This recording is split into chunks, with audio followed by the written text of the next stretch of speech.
Developing this morning, authorities in California have arrested the man they say killed a police officer during a traffic stop Wednesday. Santa trading in his sleigh for a race car. Check him out. He rode to the Children's Museum with IndyCar pro Ed Carpenter Friday in Indianapolis. His home, along with many others behind me in this cul-de-sac, took on at least 5 feet of water. You can start to really feel the impact that Gordon is going to have on the coast. You can see the water is getting real choppy. The students have thought of everything to make this place feel like an authentic coffee shop. There's soothing music, warm lights, hip art. The only thing this place does not have is a Snapchat filter. So I found a big, thick blanket of snow here in Hattiesburg, and I'm going to make a snow angel. You can expect the traffic to slow down once that presidential motorcade starts, when President Trump is actually on the road making his way into the Coliseum for tonight's campaign rally. New this morning, several newspapers across the U.S. may have been victims of foreign cyber attacks. Starting last week, the Los Angeles Times and the San Diego Union suffered printing, distribution, and delays.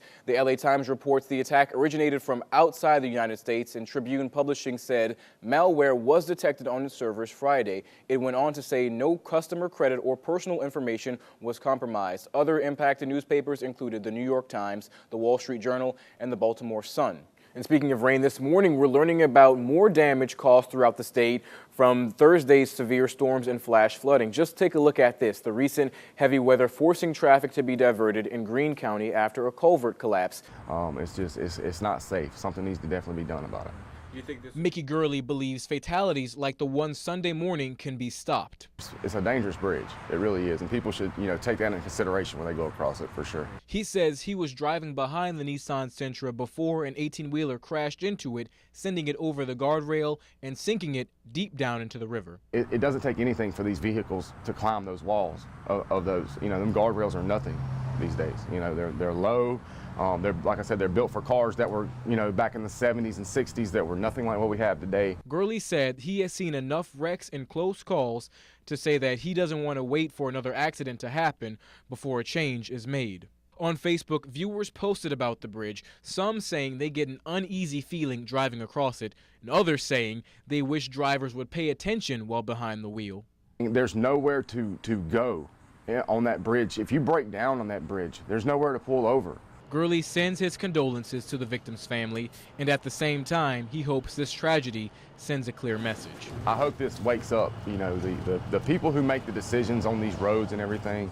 I hope it gets their attention to make the changes, to make it safer for us to travel across that bridge, because we travel across that bridge almost every day. Come on, just slow down. This grandpa has had enough of drivers speeding past his grandson's school. School zone.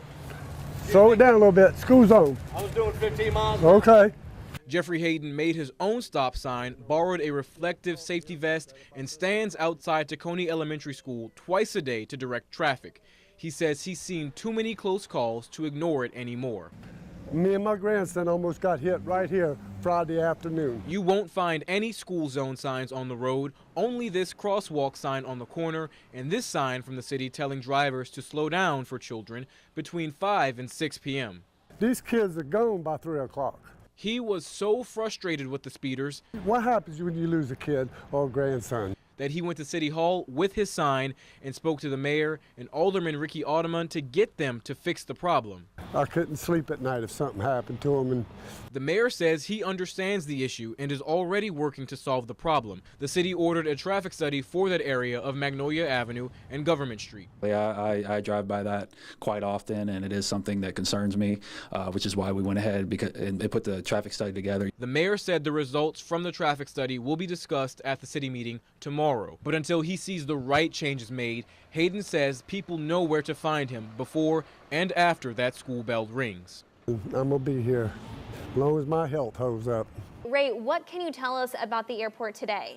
Well, for the most part, the Gulfport Biloxi International Airport has not been affected by employees calling out. CNN reported that major airports like JFK and LaGuardia were waiting longer than usual to get through the checks because many of the TSA agents chose to call in sick instead of working without pay. A tweet on the official TSA Twitter page claims that the callouts began over the holiday period and have increased but are causing minimal impact on travelers due to the more than 51,000 employees working through the screening process.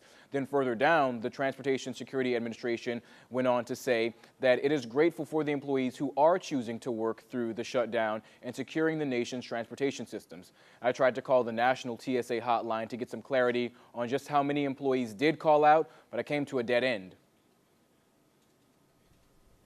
Thank you for calling the TSA Media Relations Office.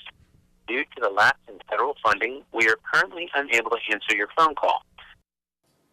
I spent a few hours in the airport today and watched as people went through the security screenings before boarding their flights, and I didn't see any major delays. The lines were actually short for the TSA screenings, and people coming into the airport from other places with larger airports like Atlanta, Houston, Dallas, and Charlotte say they didn't experience delays at any of the stops that they made either.